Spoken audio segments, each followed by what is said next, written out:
I'm Kai and welcome to my vlog. Last time, wala ka nakapagpakilala sa inyo because nagdiretso lang kami sa amin random questions with my friends, which is the Rebels. Namely, Nico, Dexy, and Rachel. And I'm so thankful to them for supporting me of this vlog. And subong, magpakilala ko na anay sa inyo. I'm Kay Canillo and I came from Barangay Tamlang, Escalante City, Negros Occidental. Mga taga-Tamlang dira, hi lang no? So, joke right? So, this time, we are a little bit formal because I want to share with you some thoughts ko sa last time when I was reading scriptures from the Book of Mormon, which is the book of our church, the Church of Jesus Christ of Latter-day Saints. 5 minutes later. There is no pain that God can't understand because He Himself experienced all the pains of the world. Sometimes, when we feel so discouraged, so sad, and so weak, we often tell ourselves that no one understands me and no one will ever understand what I feel and what it feels like. But, you are wrong. You are very wrong. Because God understands in every aspect of our life. Every aspect. You should take note that word. But sometimes we can just recognize His presence because we are looking for someone else's comfort. And that also happens to me. There are days that you are sad, that you have all the darkest thoughts in your minds, and you feel that there's no someone you can talk with. But sometimes the Lord gave us someone He sent someone to talk to us, to lift us, to encourage us, to cheer us. But we can't appreciate that someone because we are looking for someone else, and he is not that someone you're looking for technically, and that's one of the problem. I realized when I was reading Jacob, it's chapter 4, Jacob chapter 4, verse 14. Hindi ko na lang siya pagbasa ng verse, no, but I realized that sometimes we are the makers of our own afflictions. We are the victims of our own crimes. To be continued, I would like to share with you a story about a girl and a two guy. So, ang natabo si girl, she loves this guy, which is si guy. It's her crush, kag naluyagan niya throughout the year, junior high niya, hasta senior high siya, hasta nag-college siya. And then, in the college, medyo naging okay sila, but hindi sila. They're just friends. Pero, siguro, assuming lang ang girl nga naibog ang laki sa iyaha. I mean, naluyag ang laki sa iyaha. Pero, I don't know if naluyag maging ang laki sa iya. Pero girl really loves the guy A. To the fact that he became loyal to the guy A. Bisan hindi man sila, but when someone approach her nga makipagkilala, like wala niya man gid bala gina-entertain because she really loves this guy A bisan wala man sang kilala. Pero as time passed by, this guy A medyo nag-back down, like nadula daw, he is inconsistent. Nadula siya, like ginatawag nila sa mga ghosting, mga. Pero, then, na-ghosting na. Siyempre, sa part sa girl, kaya na-ghosting without knowing what is the reason, kung anong natabo, what happened, if may problem ba. Pero, the girl always praying at okay lang ang guy. She always told herself na busy lang sa family, sa eskwela, but other than that, wala, dito na siya istoryahan kaya it's not my story to tell. Then this guy B came sa life sa girl. At first, si guy B, nakita niya lang sa mata sa girl na she needs help spiritually. So amo na ang gusto sa like amo ginang unang intention sa guy be to help the girl grow spiritually. But eventually along the way, like super fast forward, the guy be ano like nakabatsagan na siya, nag-grow in love siya sa girl, and nag-confess siya sa girl through letter.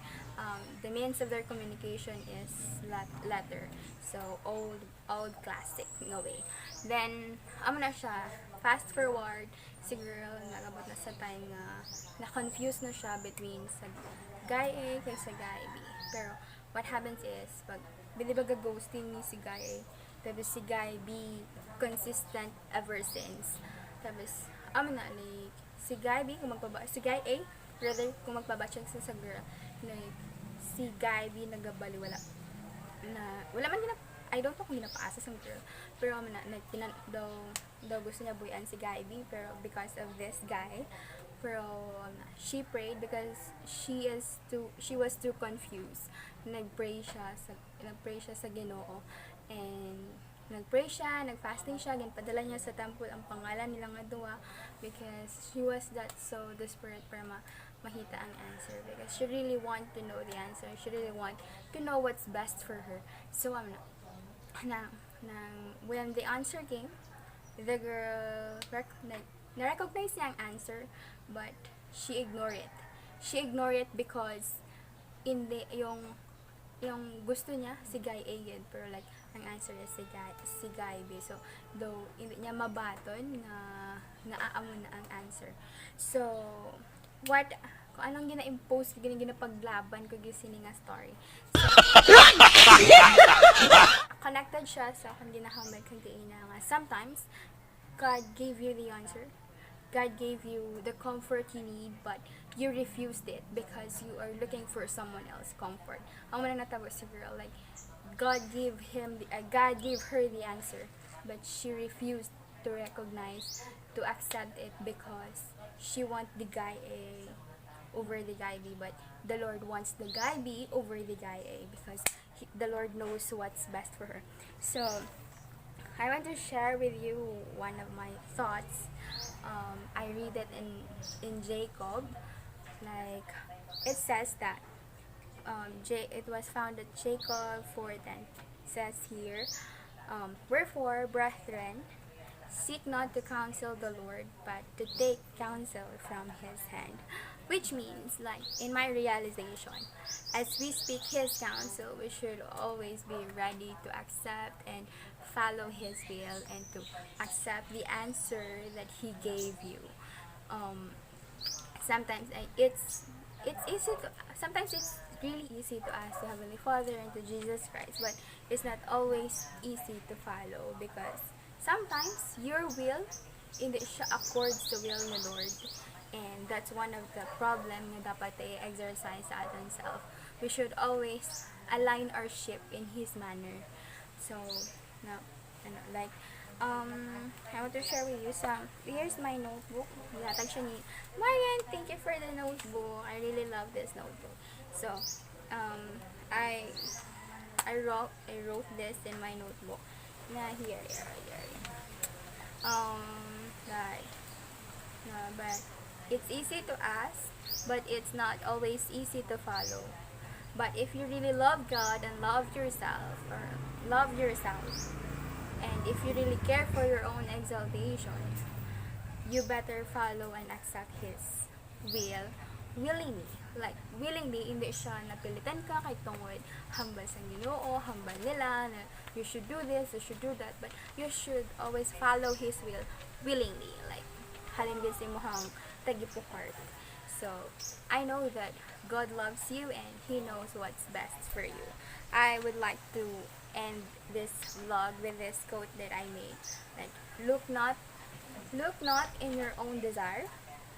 Instead, seek God's will always. I know and I testify that if we follow and we seek God's will over sa ato ang will, we will be blessed, and the blessings will follow as we obey His commandments.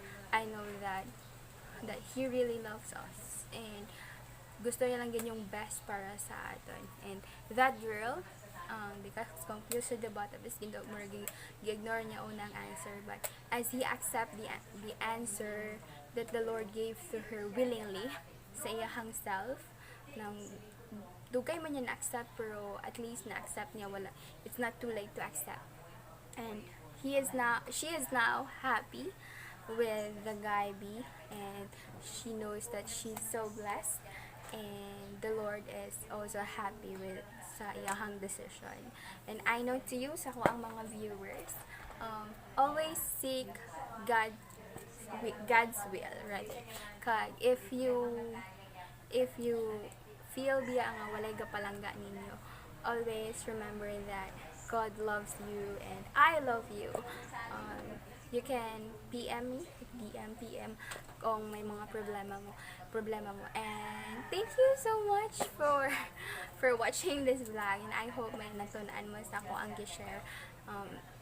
And you can comment kung like ano mga topic na gusto niyo i-tackle ta, because I really want this vlog purpose like ano siya na mapuslan, dili kay puro lang kabinoangan, pero syempre mabutan tag kabinoangan para sadya man sad, no, pero na like I really want to share my like knowledge sa akong nabalaan sa scriptures, sa mga experience sa life, na. Pero if you really want something gusto ninyo ipahimo sa kuha, then just comment below sa comment box.